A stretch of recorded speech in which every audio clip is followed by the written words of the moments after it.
Hi guys, welcome na naman sa panibagong araw ng buhay namin ni Ashley. Ngayong araw nga ay ayun nga ipapalinis ko ngayong paa ko.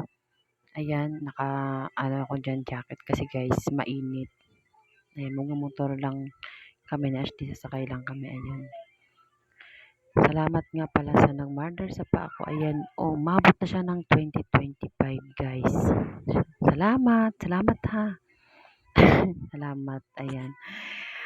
2024 ko siya napalinis, September 20, ano yan eh, ano ba yun? Hindi ko na matandaan kung anong date. Basta 2024 pa siya.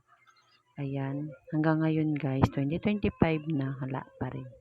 Ayan, inaya ko na nga si Ashley dyan. Sabi ko lalabas na nga kami at aalis na nga kami. Ayan, sasayaw-sayaw pa siya dyan guys. Actually guys, ayan si Ashley.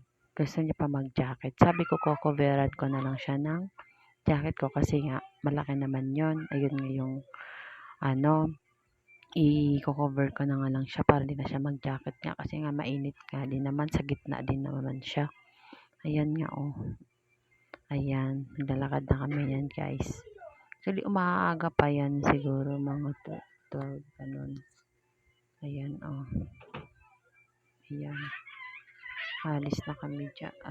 Tapos ayan, aalis na nga kami dyan. Ayan. Sabi ko sa kanya, picture. Ayan, Ayan, guys. Ayan na yun.